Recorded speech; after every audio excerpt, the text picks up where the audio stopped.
Hello everybody, Hunter Bakes here, back with the review for y'all. Everybody, doing face cam viewer one. Been a little while since I've done one here one. Now, first of all, everybody, I am using a different device, everybody. As y'all know, I usually record my videos with my iPad, everyone, but, had some issues, finding a place to record in my room here for videos for my iPad, everyone, so I've been doing the audio videos with one, but, so I had to try out with the phone here, everybody, so see how things work out here, one. Uh, it should, sure, the audio and video quality will be fine by iPhone 14, everyone had since September 1, uh, so hopefully things work out okay there, one. You all know if you want me to start doing face cam videos again through the iPhone here, so that's why that there one, so, everyone, today we'll be doing a reaction for everyone, but before we get to today's reaction, I do want to take this time, everybody, to pay my respects, everybody, to different people who unfortunately passed away this past week, everyone.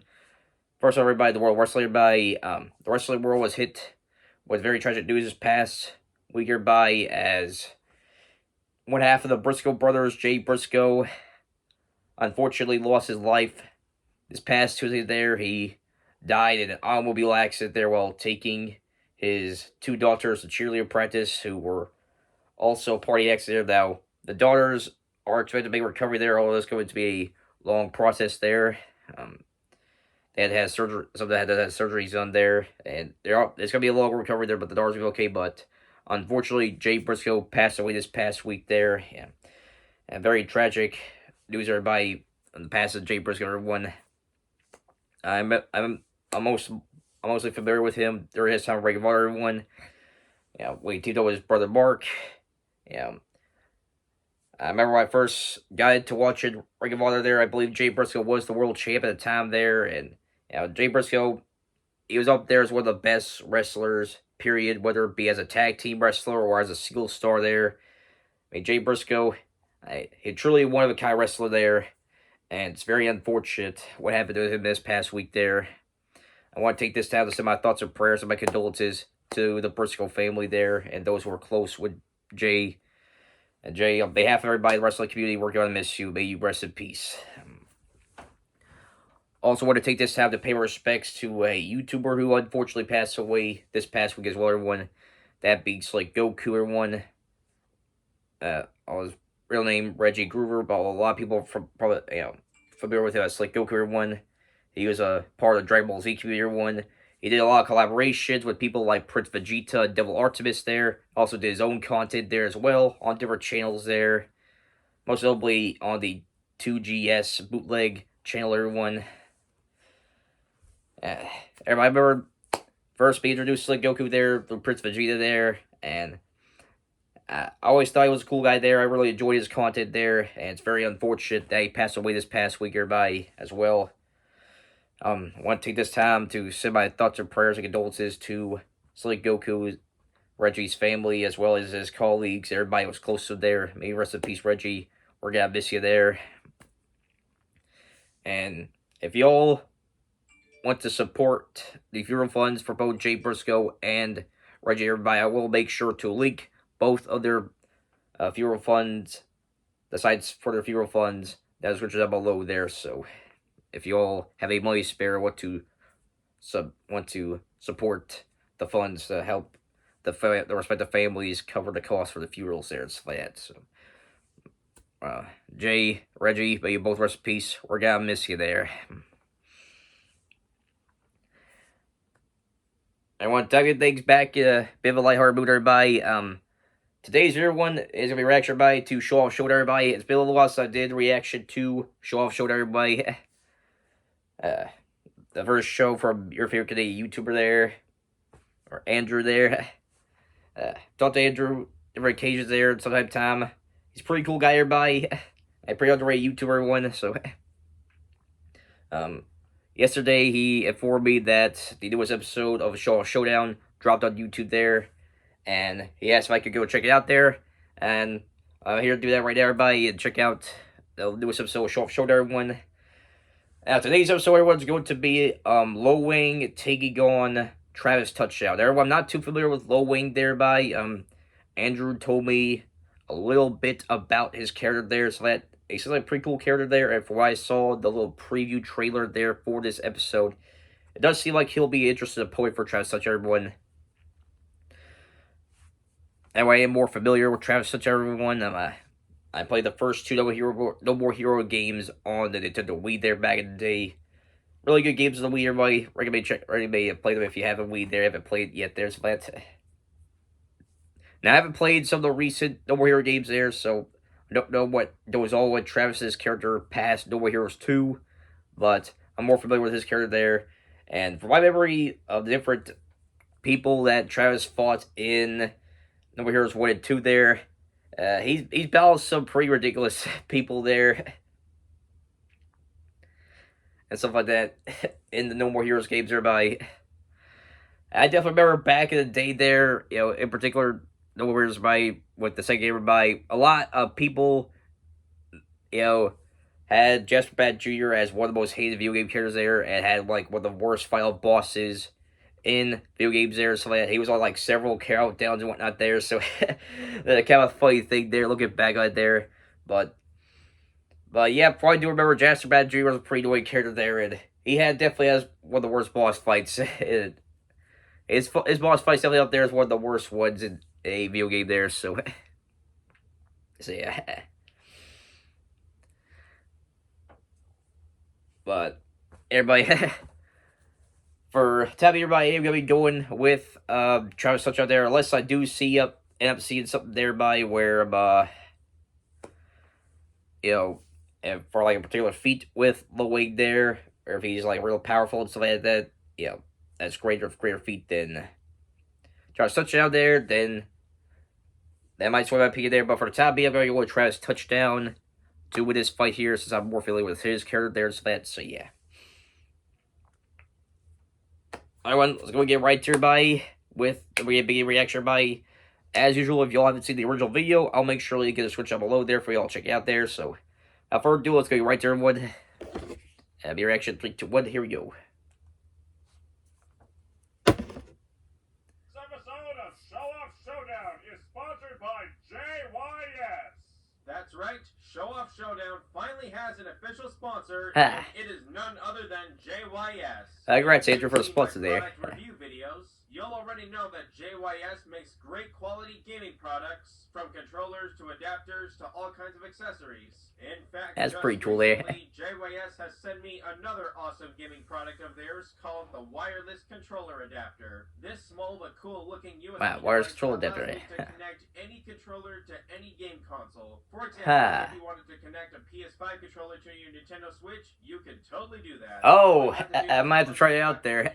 Gotta switch your PS5 there, so button on both the adapter and controller, wait a few seconds, and boom, instant connection. And make sure to flip the switch on the side to NS mode. Don't forget that. NS mode, okay. You can do the same thing with a Wii U Pro controller as well. Look, that's pretty neat there. With a Wii U controller, and it feels like 2014 all over again. Now, as you would have guessed, it works the same way with other consoles such as PS5, which means you can connect a Nintendo Switch Pro controller to your PS5 and use it to play games such as Shadow Warrior, for example. And make sure to flip the switch. Might have to look into that there, get adapter for the controllers there and whatnot. Manually by plugging them into the USB port on the back of the adapter with a charging cable. Before anyone asks, yes, you can sync Joy-Cons as well. First sync the left Joy-Con, then the right one, and nice, now you can control your PS5 interface with Joy-Cons, or once again, use them to play that's pretty cool there, might have to look into that there. Honestly, this feels like the closest thing to playing Shadow Warrior on Nintendo Switch. It doesn't actually use motion controls, I'm just playing it for the camera. But imagine if it did. Hopefully it'll happen for real someday. Yeah. Not to mention, once again, you can sync a Wii U Pro controller to your PS5 as well. So if I do have a Wii U Pro controller, although I don't know where it's at the moment. Might have to look into. But the possibilities are endless. Now, obviously, it's pretty cool there. The same way with PC, Xbox One, and Series X, but sadly, I don't have an Xbox to demonstrate. Although, you can even use an Xbox 360 controller with it. However, the instructions say it strictly requires a wired 360 controller. Wired 360, okay then. learned that the hard way. Anyway, that was my brief sponsorship product review of JYS's Alright. wireless controller. Congrats on the sponsorship there, Andrew. This thing is awesome, and I highly recommend it. If you're I'll have to look into that there. one of these products, I'll give you a link to an Amazon listing in the description below. I'll have to look at that there. No, I can't do it with their TV here. Yeah, but I'll have to look at that there. Play on there. Hey, congrats on the sponsorship there, Andrew.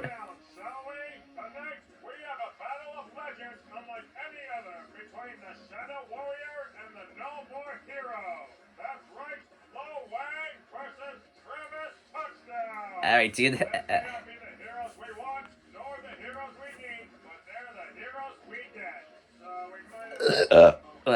Apologies, everybody, for a hiccups and burps, everybody. Death, some food not too long ago, but I'll try to keep it under control here, so. No More Heroes 3 completely, because Travis in No More Heroes 3 is so overpowered that he would basically destroy Lo Wang, and it would be too much of a Okay, so not factoring in No More Heroes 3. Alright, I haven't played No More Heroes 3 yet there, so. Okay, alright, so let's go on word to Travis Strikes Again. Alright, so that's the game before No More Heroes 3. Alright, okay. I still gotta play No More Heroes 3 there. Now without further ado, it's time for the Show Off Showdown pre-analysis. So, this analysis on Travis Touchdown was provided by Ghost Host, the ghostly host with the most. idea. As you can see, I'm not the usual person. My name is Ghost, and I'm going over Travis Touchdown. Travis Touchdown, many things can be said about the man. He's a badass, simp, gamer, otaku, simp. Fights people to see if they're the shit. Yeah. They're just plain old shit. Yeah. Many words describe Travis Touchdown there. His own stepsister, Jean, who's related through Travis's father's blood. Travis was on his own until he met a sword master, Thunder Ryu. Travis is trained with in swordsmanship and pro wrestling skills. During an online auction, Travis won a beam katana, a blade formed out of a light. Sorry, get word for the purpose there. Try to get the troll here. Kind of like a lightsaber, but with a hilt, or like, you know, not lightsaber, but he went out to celebrate. Yeah, I remember that, the beam katana there, so. Sylvia Crystal. She tricked a drunken Travis into joining the United Assassin Association to murder for money, as long as he killed number 11, Helter Skelter. Travis accepted, starting a long adventure of murder. Travis climbed to the top, fighting against ninjas, cyborgs, and a woman with a really large shopping cart. When Travis reached the top, he went against Darkstar, a man who claimed to be his father. But after he was murdered by Jean, she cleared up the confusion with a lengthy explanation. The two fought, with Jean getting the upper hand, punching a hole through him. Yeah, I remember that there. Saved by Shinobu, an assassin he spared earlier. Travis Yeah, I remember Shinobu there. Okay. I remember this scene. Oh, man. He was saved when his older brother Henry, who was shown to there's Henry there. Travis kills Dr. Let's Shake. Travis fought him in an epic battle. Yeah, that was an awesome final battle there for the first game there. After the first game, Travis was recognized as a hero, as his actions caused crime to decrease, being called the No More Hero or the Nameless King. One of the people Travis killed was the father of Jasper Bat Jr., became a powerful and wealthy entrepreneur who sent a hitman to kill Travis's best friends and game shop owner Bishop. Travis, in a rage, went out to get number 1 again, killed Jasper Bat Jr., and get Sylvia once and for all. Travis had to fight against cyborgs, and a girl with a flute that shoots bubbles, and a space Russian who is... Yeah, like I said, Travis fights a bunch of ridiculous people in the series there, so... with ridiculous powers and whatnot there, so abilities and whatnot there. To protect them from assassins that continued to go after him. During this time, he found out about the Death Balls, and he found out about Dr. Juvenile when he got a government weapon, the Death Drive Mark II. During a camping trip, Travis was attacked by Batman, the father of one of the assassins he killed when he started, Batgirl. During the fight, the two turned on the Death Drive. Yeah, I remember Batgirl, she was nuts there. Completed every game, they could use the 6 Death Balls to wish Batgirl back to life. But one of the balls Travis got during his adventure was fake, as he used a cheat code to get it, turning Batgirl into a dog, man. That's hilarious. I haven't played Travis Strikes Again by, so this is all new to me here, so...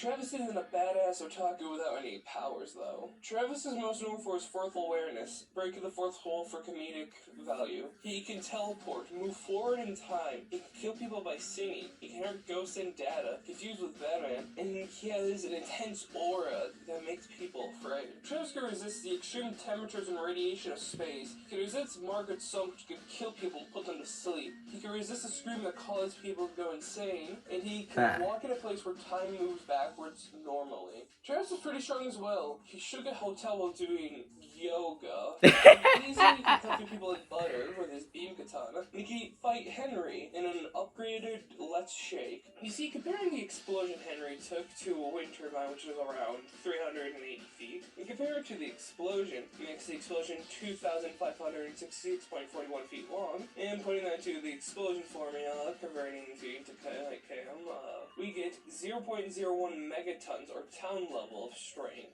for this explosion. And this is backed up with a non-upgraded Let's Shake, causing earthquakes that could cause major damage, making it a 5.5 sorry, give her a proper one. scaling into 2.68 kilotons of TNT in a minimum small town. This is even mentioning an upgraded Let's Shake, one-shotting other assassins who should be on par with Travis before they fought. For speed, Travis can hit bullets and baseball bats with his beam katana. He should be able to move as fast as Charlie McDonald, or at least react to him. See, Charlie McDonald flew to the exosphere, which is around 10,000 kilometers away from the ground, and it took him 5 seconds to reach that, and he truly would have to be flying at 5,877 times the speed of light. So Charlie looks like he weighs more than Travis, so it's fair to use Travis's own weight for kinetic energy value, which comes out to 74 kilotons of TNT, or town. Travis is potentially faster, too, in his reactions, as he can dodge Destroy Man's lasers. Yeah, Bird Destroy Man. Light lasers, straight beam, burning stuff, and not causing an explosion, besides when it hits something that would normally fucking explode. And, stuff like that. Travis is I remember the Destroy Buster there. That was pretty funny fish to move over there. They only bring me back some funny stuff there. Yeah, play memories there and stuff like that there from more heroes there by.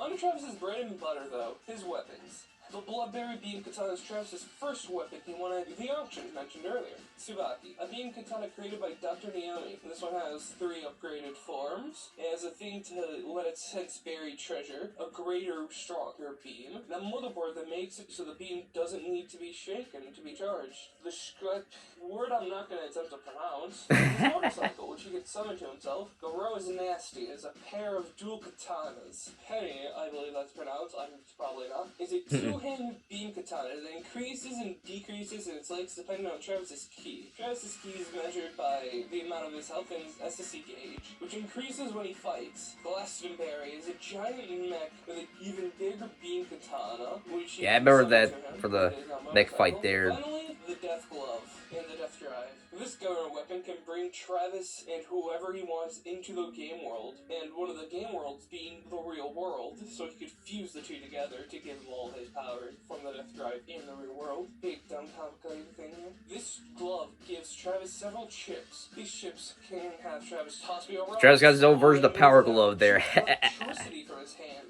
Heal himself, create large barriers, create clones, create bombs, drain people's energy, and make a big old turret. When Travis has killed someone, he can enter a dark side mode. This has a lot of effects. Sometimes Travis doesn't even need to kill someone to activate it. Some of the effects are making Travis faster, shoot energy blast from his beam katana, shoot a large blast which liquidates enemies, or his most powerful one, Cranberry Chocolate Sundae. This makes Travis more brutal, killing people almost instantly, but it doesn't make him overconfident. Enemies during this state are frozen in fear. Travis is a skilled wrestler, knowing a lot of wrestling moves like Dragon Suplex, Armbar, Brainbuster, Tombstone Piledriver, Travis is Drag the Ripper mode there. Suplex, Armbar, Backdrop, Finisher, Armbar, Tiger Drive 98, Spinning Backbreaker Finisher, and the Armbar. Travis isn't perfect though. He can be very overconfident in his ability to kill, making jokes while fighting, which has gotten him in trouble a few times. He's very confident, turning his back to his opponents before they even fight. He has a hard time killing people he deems worthy, or children, or women. Travis has been known to heavily let his guard down, and his normal beam katanas need to be charged, so Yeah. he needs to shake them. Yeah, I remember that. That was probably one of the few annoying things about the War Heroes there. You had to shake up the thing in order to make the katanas work there. Santa Destroy. I have a very important question for all of you. Quite possibly the most important question that you will ever be asked in your entire life. Who wanted some Wang? Lo Wang is the protagonist of Shadow Warrior. Alright, now we're getting on to Lo Wang here. Alright, yeah. That eventually got a modernized reboot just like Doom. In an earlier episode of Show Off Showdown, we saw the classic Lo Wang fight against Duke Nukem, Caleb, and Bombshell in a 4-way battle royale. However, for this analysis, we'll be focusing specifically on the modern Lo Wang from the Shadow Warrior reboot trilogy. Alright, Ian. Separate continuity from the classic Shadow Warrior. Just wanted to make that clear. Lo Wang is a professional assassin and modern-day ninja, as well as a walking penis joke. Not to mention the comic. Oh wait, now I think I remember Lo Wang for the episode there. Yeah, yeah. Now I remember him now. Yeah. Remember was a little fuzzy on them there. Now I'm starting to remember a little bit about him now. Yeah. Often acting like an immature, pervy goofball, but at the same time, he takes his job as an assassin very seriously, is quite efficient at it, and takes pride in his work. Though he can also be very reckless and carefree with his actions, often having little regard for his surroundings or the consequences his actions may bring. While Lo Wang is not really a sociopath, he does kind of lack a conscience, often having very little remorse or empathy for the people he kills. As long as he gets paid, he doesn't care who he has to kill, so long as they're not innocent, of course. Sometimes Lo Wang can be a bit of an a-hole, but he acknowledges it and knows when to stop being one. To sum him up in as few words as possible, Lo Wang is basically Chinese Deadpool. Now, the plot of Shadow Warrior is a lot more lengthy and convoluted than expected, especially Sorry again for the answer reflex, everybody. Spending an hour reading through unnecessary details, I'm just going to try to quickly sum up the important gist of the story, specifically related to Lo Wang himself. Okay, so Lo Wang worked for a powerful corporate businessman named Orochi Zilla, who had tasked Lo Wang with bringing him an ancient relic sword called the Nobutsurakage. Things didn't go the way Lo Wang had planned. He lost the sword, and in the process, Lo Wang met Hoji, a mysterious yet annoyingly arrogant demonic entity who offered to help Lo Wang retrieve the Nobutsurakage. His spirit merged with Lo Wang's body, and the two formed a pact, which I'll talk more about later. Okay, then. So maybe deal with the demon there. A group of demonic godlike beings who ruled another dimension called the Shadow Realm, which is kind of like hell, but isn't at the same time. TLDR, Hoji was the black sheep of the ancients. He betrayed his brothers, and they banished him to the human world. And he was stuck there for over 200 years with no memory of what he did that got him there. Okay, now that I've gotten that out of the way, let's get back to Wang. Anyway, turns out the Nobutsurakage is the only weapon capable of killing the ancients, and not to mention it's split into 3 separate pieces, so Lo Wang needed to find them all ASAP. On top of that, there was a large-scale demonic invasion sent from the Shadow Realm, so Lo Wang had to deal with an army of demons while looking for the swords. Long story short, he eventually finds them all and reforms the legendary Nobutsurakage. He finds out his boss Zilla made a deal with the devil and had to fight him, and then traveled to the Shadow Realm to confront Hoji's brothers, who unleashed a demon apocalypse on Earth. Turns out all of Hoji's brothers were major a-holes, and the ancient ruler Enra was the worst of them. Without going into extensive details on the context and story, Hoji sacrificed himself to give the Nobutsurakage to Lo Wang so he could use it to kill Enra and end all this crap. Not to mention something about Hoji's sister in a coma, but that's not really important right now. Now as for Shadow Warrior 2, oh boy, this won't be easy to sum up, but I'll try. Okay, so in Shadow Warrior 2, the Yakuza boss hires Lo Wang to rescue her granddaughter Kamiko from Zilla, which he does, but turns out Kamiko's body was possessed by a demon, so her mentor, Master Smith, had to take always kind of remind me a little bit of Doom guy there with the demon slay and whatnot there. Throughout the whole game. The plot of the game basically revolves around trying to find a cure to restore Kamiko's body so she can put her soul back into her body. That's about the gist of it. There's a massive crap ton of convoluted plot details that I won't get into here, or at least not much. Anyway, turns out that Kamiko was the daughter of Mezu, Hoji's brother and one of the ancients, as well as the guardian of the Outer Gates, which is the link between the Shadow Realm and the human world. Long story short, Mezu intended to sacrifice his daughter in order to permanently seal the gates to stop the constant demonic invasion and prevent both worlds from being destroyed. However, he needed Kamiko's soul and body intact, but her body was stolen by his sister, Amiona, who went crazy and seeked to destroy the gates and corrupt the human world with demons as revenge for the death of her brothers Hoji and Enra, as well as end all creation and with it herself to finally end her miserable existence. Obviously, that's the exact opposite of what everybody wanted, so to stop the world from ending, Lo Wang had to kill Amiona. Once all that's said and done, Kamiko accepts her destiny and willingly fuses her soul to the gates to seal them. But in an unexpected turn of events, the gates suddenly explode open and out pops a dragon, which leads directly into Shadow Warrior 3. Thankfully, the third game story isn't quite as confusing to understand. Okay, so yeah, it's all I like to keep up with there. After the events of the second game, where the dragon that escaped the Shadow Realm had basically destroyed everything, and I mean everything. Lo Wang sulks in depression after failing to kill the dragon numerous times, until his former enemy / boss Zilla teams up with him to take the dragon down. They meet up with a sorceress named Monako, who does a ritual to extract the power from Hoji's mask so they could use it to kill the dragon, but in doing so, she somehow brings Hoji's soul back to life.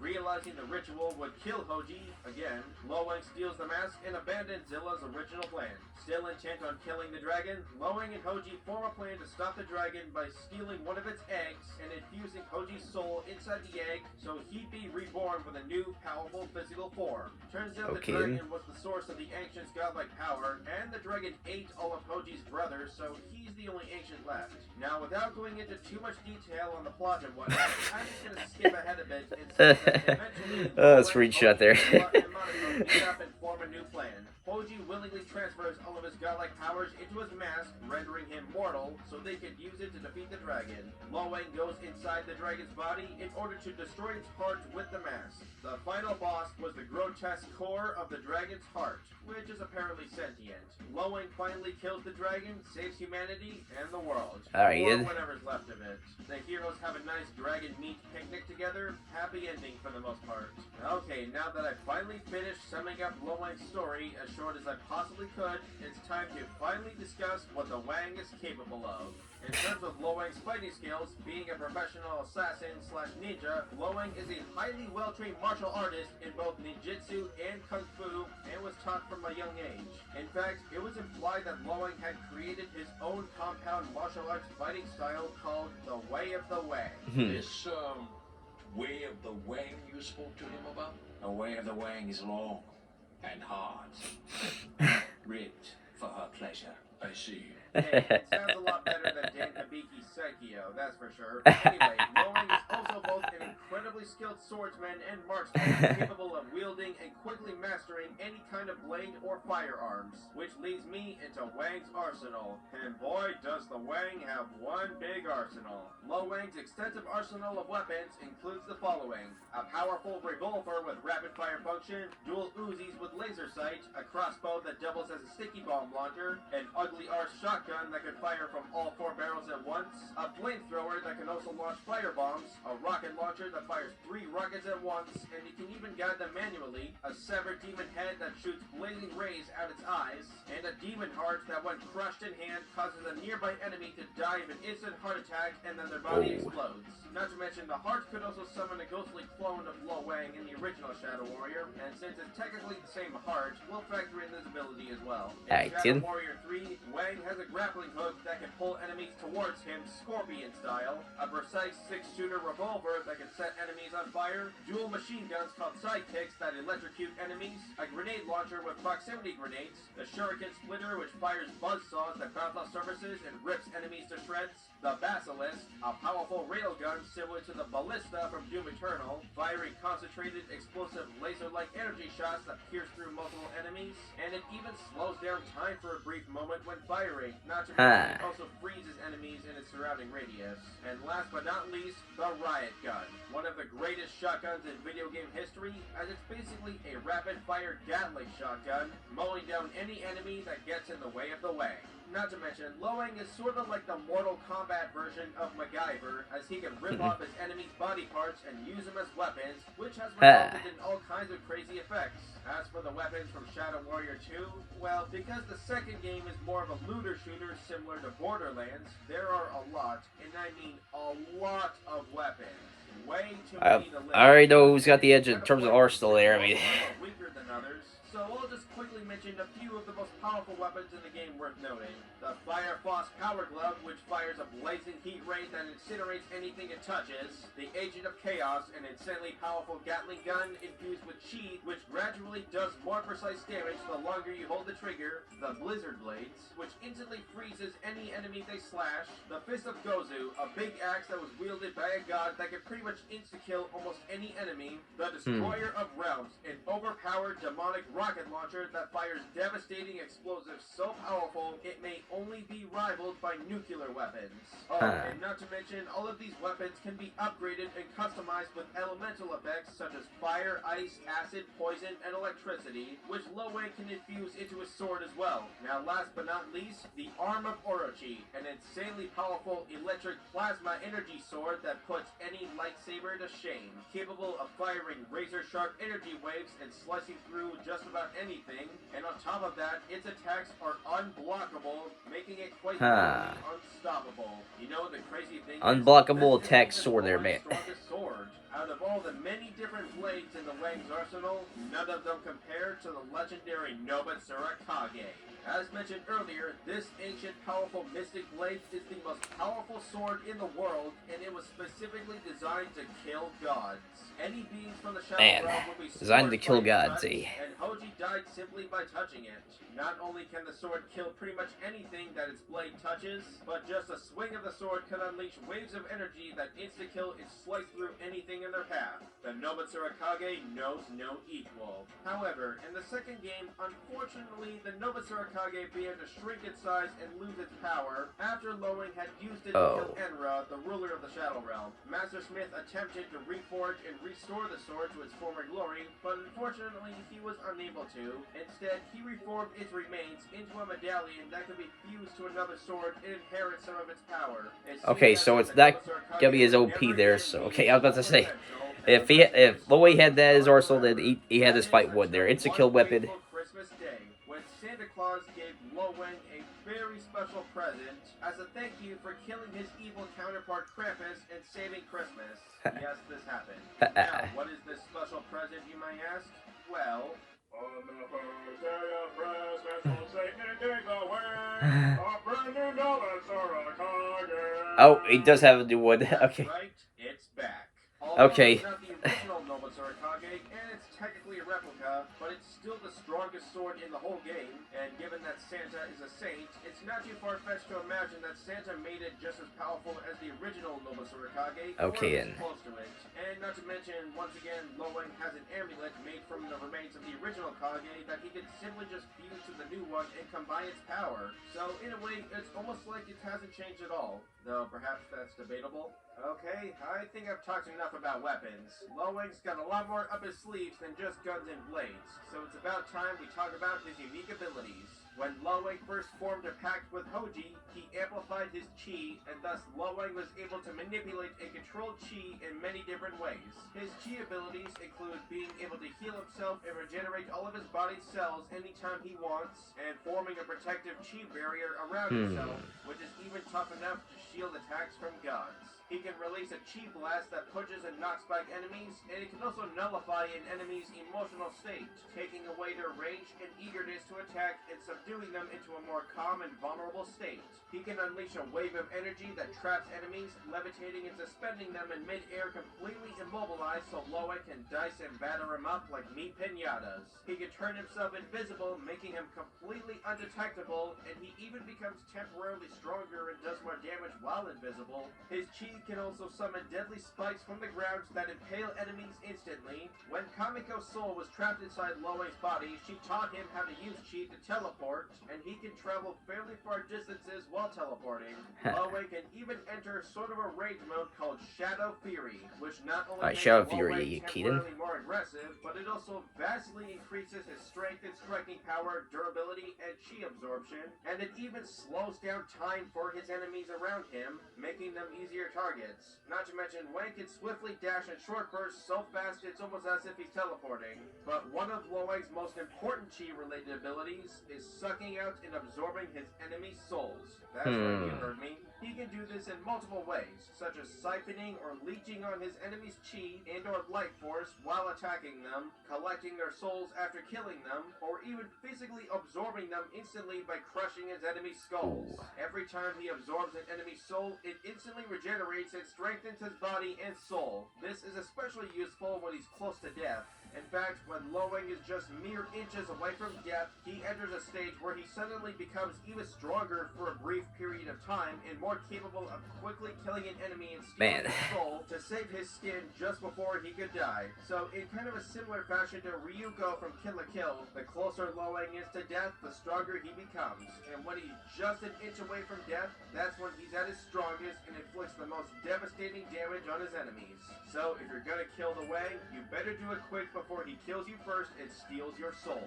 Now in terms of physicality, despite being human, Lo Wang has shown insanely impressive physical feats to the point where he's basically superhuman. Let's start with speed. To say Lo Wang has the speed and reflexes of a ninja would be an understatement, as Lo Wang has shown capable of blocking and dodging bullets, missiles, plasma, lightning, and there's even a couple instances where Lo Wang has dodged lasers, even at a near point blank range. So Lo Wang can move, react, and strike at around light speed. Now let's discuss Lo Wang's raw strength, power, and destructive capability. Usually those are two separate categories, but they're kind of linked here. Not only is Lo Wang strong enough to easily slice people clean in half with a casual swing and overpower dozens of henchmen at once, but he's also strong enough to rip off demons' limbs and crush their skulls with his bare hands, from average human-sized demons to gargantuan behemoth demons. Lo Wang can rip and tear them limb from limb and physically overpower them without breaking a sweat.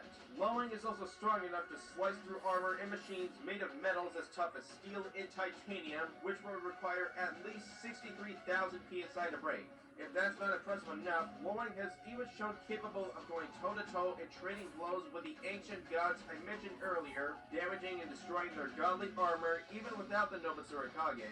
They should physically be at the very least building level via size alone, if not far greater than that. In fact, the goddess Amiona was said to be strong and powerful enough to destroy all of humanity, and it's not too far-fetched considering that Amiona's tears could supply the entire Shadow Realm world with rain, and if she cries for too long, her tears could flood the entire world. And that's just when she's crying, let alone actively trying to kill people or destroy the world. Considering that Lo Wang was able to take on and eventually kill her when she was at her strongest and most powerful state, it's not too far-fetched to imagine that Lo Wang should be at least a fraction as strong and powerful as Amiona is. Oh, and not to mention Amiona in the ancient god's power comes directly from the dragon I mentioned earlier, which had casually devoured entire cities with ease, as well as leveled mountains, swallowed oceans, and even destroyed half the planet to the point where the earth became uninhabitable. While Lo Wang has admitted that he was no match for the dragon, and it had eaten and killed all the gods,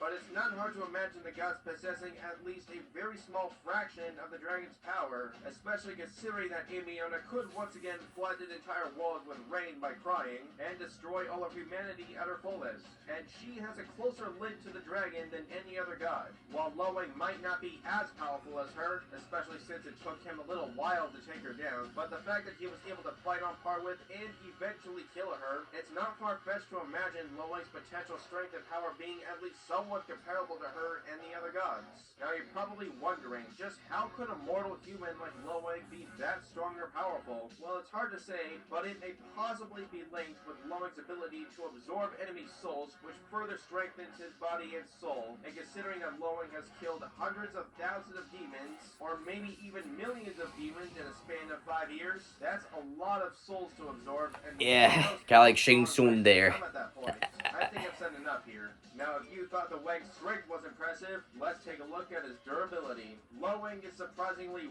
way tougher than you'd expect a mortal to be. Not only does he wear a suit of protective armor, but his body is tough enough to survive bullets, bombs, missiles, acid, plasma, lasers, lava, and devastating attacks from the gods I mentioned earlier. He can survive falling from literal mountain heights of thousands of feet and live to tell the tale, but by far Lo Wang's most impressive durability would be at the end of Shadow Warrior 3, when Lo Wang used Hoji's mask to destroy the dragon's heart from the inside, which created a massive magical explosion that caused the dragon's body to fracture and or explode in half.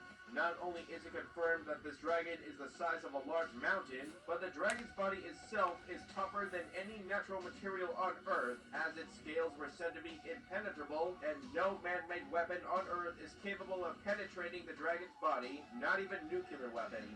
Zilla even used his billions of dollars in genius intellect to create a particle beam death ray and or doomsday device more powerful than any other weapon on Earth, specifically designed to kill the dragon, but even that didn't work. When taking that into account, it's hard to say exactly how powerful this explosion was, but for simplicity's sake, let's just lowball it and say the amount of destructive energy it would take to fracture the dragon's body like this would be roughly the same amount required to fragment a large mountain. While I wouldn't consider the versus battles wiki to be the most reliable source for information, this article was pretty much the best I could find in terms of fragmenting a mountain rather than completely destroying it.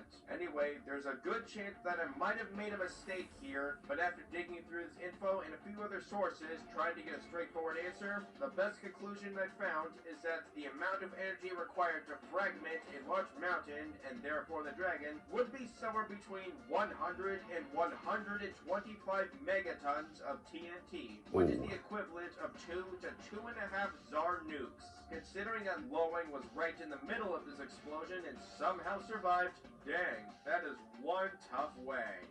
Now, as largely impressive as the Wang is, he's not without his fair share of flaws and weaknesses. As mentioned earlier, Lo Wang is pretty cocky, arrogant, and overconfident with a big ego. He tends to make a lot of wisecracks or jokes while fighting, which could potentially make him seem predictable or exploitable in some cases, especially when he underestimates enemies. His reckless behavior and impulses can often lead to disaster. Sorry if I would beat my head for a second there, but I'm digging the music there from the.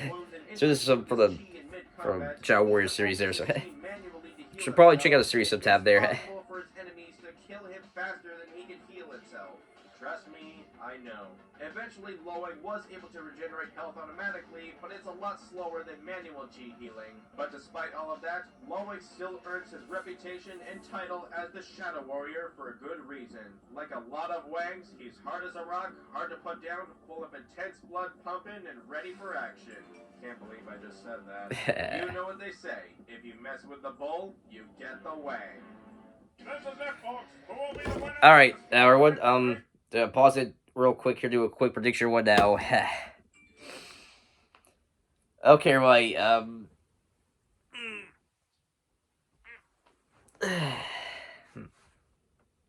everyone, it's gonna be kind of a tough one to narrow down one. Now in terms of which one has the greater amount of weapons there, that easily goes to Lo Wang there. I mean, of course, Travis does have the giant mech there, but considering Lo Wang was able to take down Dragon size mountain there, I mean, probably won't be too hard for him to take down mech there. So,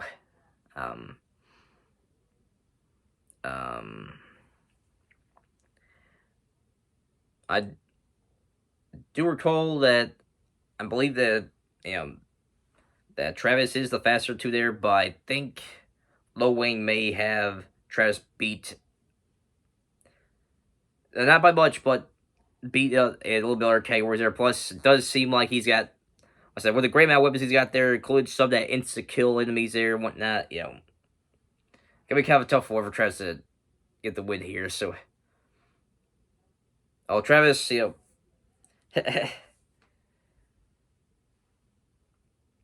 I do remember the analysis for Travis, everybody, don't seem like he's gonna be outclassed everybody. So, it's gonna be real. This will be a real tough call for you to narrow down one. But I'm just gonna go based on like the enemies that Travis had Lo Wang fought there. Well, what I saw the analysis there, it seemed like Lo Wang had the tough. With all due respect to Travis, there, Lo Wang had the tougher. Had fought tougher enemies there, so that there. So I might have to give the edge to Lo Wang a little bit here, although it's gonna be a pretty close fight, everybody. So yeah.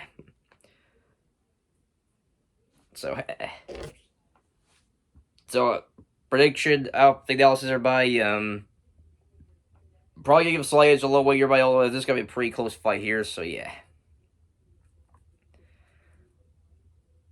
This will be interesting what here, everybody. So see who comes out top. So anyway, our prediction, everybody. Based on the analysis, everyone giving his slight edge to Lo Wang here. Don't know for sure if he'll win the fight, but does he seem like he is the slightly tougher of the two between him and Travis, from what I saw the analysis there, so yeah. I'll see you. What happens, everybody? Let's go get right back into the matchup here in the fight underway. Epic showdown? It's time to find out. Now, without further ado, it's time for the Show Off Showdown. Alright, there we go. Travis touchdown, Lo Wang here. What the hell are you supposed to be? Some type of Chinese knockoff of me? Very funny, asshole. FYI, I've been around since long before your otaku ass was even born. Besides, my hair is better than yours. Oh yeah? Well, at least my game devs didn't get all woke and fire my voice actor for being white. Seriously, who does this joke into you? I know, right? This guy's an asshole. You had to make it personal, huh? Let's see if your pretty boy ass can handle the Wang. I ain't gay, but bring it on. Fucking! Alright, Sid. That fight's the way he hit, right?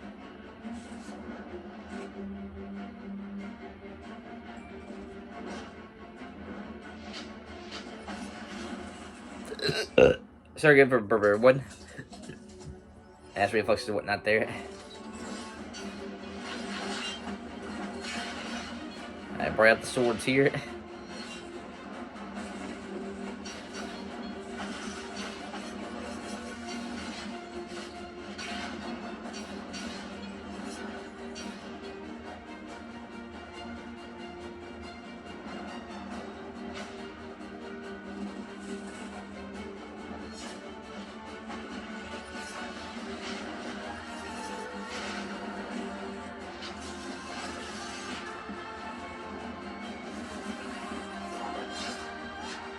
Oh.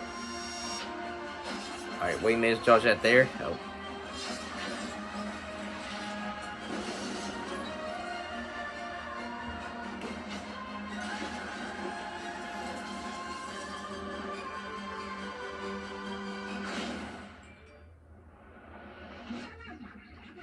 Alright, I'll 2D fight here now. I feel.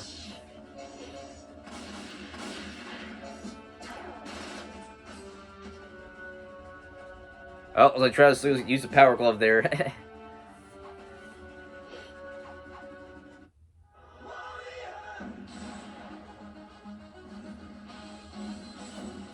I was like, wait, he's got the upper hand the more here.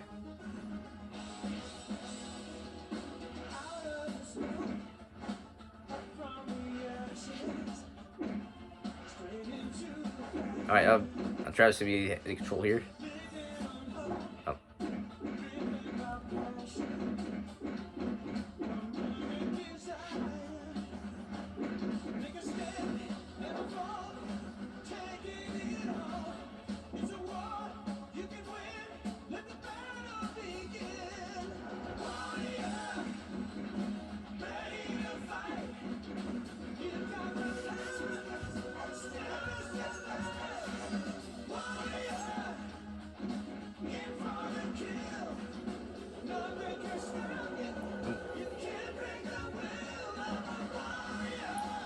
Are you in?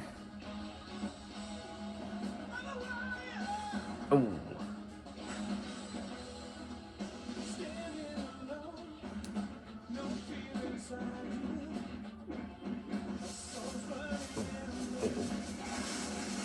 Oh, Travis might be down for a cat here. Alright, there's more of them coming.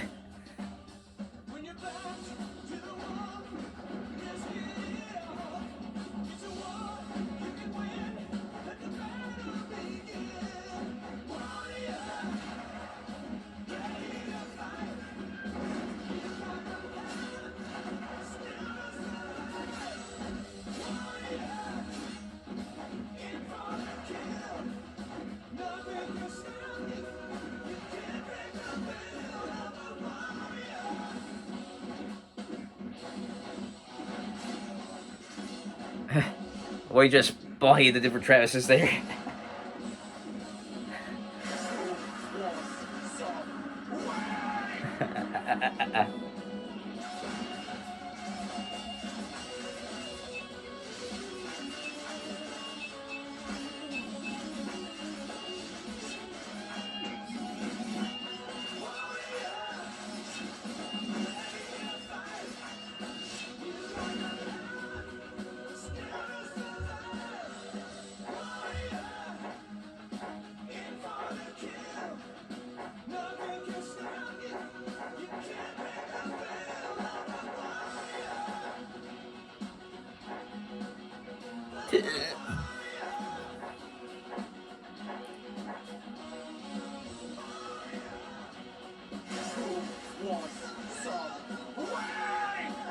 And yeah, looks like that's it for Travis there.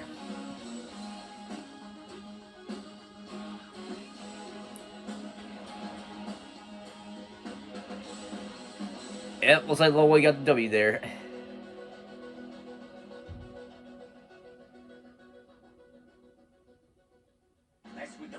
Oh wait. Yeah, okay. I just want to make sure there. Okay, so looks like Lo Wang got the win there. Before we get to the post-analysis, I would like to once again emphasize that for this battle, we were strictly using No More Heroes 1, 2, and TSA Travis in order to make this battle more fair and evenly balanced out. We excluded No More Heroes 3 because Travis had gained an insanely massive power upgrade in the third game to the point where he's practically a god and has become so overpowered that he would basically annihilate Lo Wang. So it would have been way too big of a stomp in Travis's favor. In fact, if we Still haven't played No More Heroes 3 there. I'll have to look into that there, so see how powerful Travis does get in that game there. like this. You had to make it personal, huh? Let's see if you're pretty boy. I guess the Wang wasn't up to Scott. That was a terrible joke. I don't care. Wait, how can I hear you? Oh, after you killed Lo Wang, I transported myself into you somehow. So now I have to complain about every dumb joke you make. Oh, motherfucker! Okay, now that we've gotten all that out of the way, it's time to discuss how and why Lo Wang was this epic, legendary, heroic showdown. First off, let's discuss who's more skilled and experienced. Well, both Wang and Travis are highly skilled and experienced assassins, both nigh unbeatable with a sword, but when it comes to formal fighting skill, this is where the Wangs got the edge. While Travis is a fairly skilled wrestler, he doesn't have nearly the amount of martial arts training and experience as Lo Wang, who was highly well trained in both ninjutsu and kung fu from a young age, so he's far more skilled in hand-to-hand or close quarters combat in general. If they both end up as much as I love wrestling there, when it comes to fighting martial arts there, wrestlers probably gonna lose 9 out of the 10 times there. Now, in terms of their trademark weaponry, as cool as Travis's line of beam katanas are, Lo Wang has a much bigger and more overwhelming arsenal. Although, now that I think about it, Travis is fast enough to block and dodge the barrage of ammunition, rendering most, if not all, of Lo Wang's guns useless. But even aside from the guns, Lo Wang has a wide variety of many different powerful blades, including an insanely powerful electric plasma energy sword that could cut through almost anything and fire piercing energy waves that are deemed unblockable. Yeah. I don't think I even need to mention the Nova Surakage now. Yeah, Nova Surakage, yeah. The overpowered mystic blade designed to kill gods and whatnot. I think I've said enough. Now let's discuss speed. This is quite easily the most even category between the two, as both Wang and Travis have shown capable of dodging lasers, putting both of their reaction and combative speed at around light speed. However, Lo Wang may have a slight edge, as he is shown capable of dodging lasers from a near point-blank range, making his light speed reaction time a bit more solid than Travis's. Alright. But for the most part, they're still pretty closely matched when it comes to speed. Now let's discuss strength. As Ghost Host mentioned earlier, scaling Travis to Henry puts Travis's strength and striking power at roughly a large town level, while Wang, on the other hand, has gone toe-to-toe and traded blows with literal gods whose physical strength and power is likely... I said, well, he's fought stronger enemies compared to Travis there, so... ...throughout the first 3 games, such as Amiona, who could flood a whole world just by crying, and near the end of the game was powerful enough to destroy all of humanity. Even if Lo Wang isn't exactly as powerful as her, he was still able to physically fight on par with and eventually kill her without the Nobutsuru Kage, FYI, which is arguably more impressive than anything Travis has shown. Not to mention all of the demon souls Lo Wang has absorbed that strengthen his body and soul should play a fair factor here as well. Now let's discuss durability. While Travis has survived a fall from space and huge explosions that put him at a large town level, which is pretty impressive in its own right, but it's kinda hard for Travis to compete with Lo Wang's best durability feat, surviving a massive explosion that blew apart a massive godlike dragon the size of a large mountain, which I've estimated to require at least 100 to 125 megatons of TNT. This makes the Wang so tough that Travis's options for putting the Wang down are extremely limited. He definitely wouldn't be able to kill him in one hit, to say the least. That's for dang sure. Now, in terms of their unique powers and abilities, Wang and Travis have quite a few closely similar abilities that would pretty much counter one another for the most part. But Travis's Dark Side mode and Wang's Shadow Fury mode are very similar to one another in quite a few ways, as they both vastly increase their speed, strength, and striking power, and they both slow down their surrounding enemies, so they both be moving at a relatively even pace while unleashing their full rage on one another. Speaking of which, while part of Travis's will to fight is fueled by bloodthirsty rage, Lo Wang's Chi Blast could nullify all of Travis's emotions, take away his rage, and subdue him into a more calm and tranquil state, rendering him vulnerable and likely lead to his demise. Unless Travis has some kind of immunity to mental or emotional manipulation that I'm not aware of, there's not really much he can do in that state to prevent Lo Wang from trapping and immobilizing him in midair and turning him into a meat pinata. Now, on another note, Travis's ability to sense aura could possibly allow him to detect Lo Wang when he turns invisible, though that's debatable, and his ability to harm metaphysical entities such as ghosts could likely allow him to penetrate Lo Wang's Chi Shield, although considering his Chi Shield can absorb attacks from gods, it might not be as easy as it looks on paper. Oh, and not to mention, Travis has a fair amount of Chi flowing through his body, and Lo Wang, being a master of manipulating Chi in many ways, could very easily siphon Travis's Chi and use it to further strengthen his many Chi powers and abilities. Now, even if Travis was able to inflict substantial damage on Lo Wang when given chance, Lo Wang could easily heal himself with Chi on the fly, and even if Travis was somehow able to bypass that and do enough damage to fatally wound Lo Wang to the point of almost killing him, Lo Wang enters a stage where he's much stronger when he's extremely close to death, and there's not really much Travis can do to stop Lo Wang from quickly decapitating his head and absorbing his soul before Travis could even get a chance to finish him off. Now, it may be possible that Travis might have a couple tricks up his sleeve that in very specific circumstances could possibly give him a win. No guarantee though, but in the majority of possible scenarios, Lo Wang pulls the win more often than not. Especially in a random encounter battle with no prep time. I think I've said enough. So, in the end, looks like Travis just couldn't handle the Wang. The winner of this battle is Lo Wang. Now, before we wrap this up, I want to give a very special thanks and shout out to Ghost Host for covering all of the research and pre-analysis for Travis. Yeah, you do a good job there, Ghost Host. Good job. Maximum Rebo for animating the retro game style fight scenes in the middle of this battle, as well as Sparkles for animating the alternate. Good job animation there, guys. Good job there. And last but certainly not least, I'd like to give a special shout out to the voice actors, Wick Watwest for voicing Travis Touchdown in the opening scene, and Sparkles for voicing the brief Kamiko cameo. Oh, and not only that, but Travis actually had another voice actor, and a really good one named Michael Nguyen, who is a very talented voice actor who definitely deserves more recognition. And I had an incredibly difficult time choosing between him and Wick Watwest. So to ensure Michael too gets the spotlight he deserves, I've made an an alternate version of the opening dialogue with Michael as the voice of Travis, and I highly recommend checking it out. I've linked it in the description below. I'll check it out there. All of these people played a great part in making this battle happen, so please do yourself and them a favor and go check out the channel. Did a good job on the episode there, guys. Good job there. What the hell are you supposed to be? Some kind of Chinese knockoff of me? Oh, and one more thing. For those of you who don't already know, I now officially have a Patreon. If you want to show your support and join the RCMP, as in Royal Canadian Mounted Patrons, then that would be so awesome, and I would really appreciate it. Members of the RCMP will have beneficial access to future episodes of Show Off Showdown and other videos before they're officially released, as well as exclusive access to special posts and videos that can only be viewed on Patreon. Join the RCMP, and the first thing you'll learn is a nice shiny badge.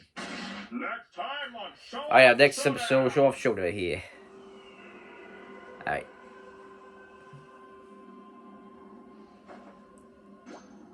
That's like equally there.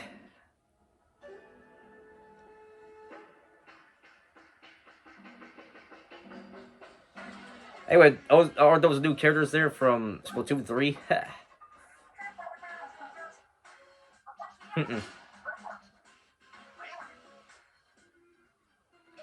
So they're gonna get involved. Okay then.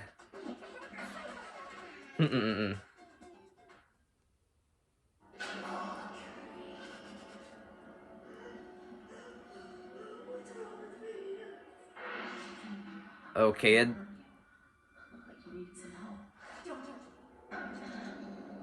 Wait a minute. Those are characters for the big, Mindy the Eat Machine there. Smile, and he kills anything that moves. Oh boy, okay. Here goes nothing. So, characters with 2, 3 versus characters from Mindy the Eat Machine. Okay then, alright. That is definitely gonna be a... Okay, so the characters from Splatoon 3 versus the characters from Mindy the Eat Machine there. Alright. That should be an interesting one there to see. Now, I'm not too familiar there with characters Splatoon 3. I haven't played Splatoon 3 there. And I know a little bit about the characters in Mindy the Eat Machine there. Some Let's Plays I've watched there, but haven't got like a real deep dive of the lore, the characters, or their abilities, stuff like there. So that should be an interesting fight there to see which ones could have the edge there. So I'll look out for that when it comes out there. But overall for this episode, everybody, I thought it was a pretty good episode there. But Android thought you and Ghost host did a good job of the analysis there. But everybody, in terms of the fight there with the animation and the voice actor there, everybody did a good job there. So overall, really good episode. Show Off Showdown there, but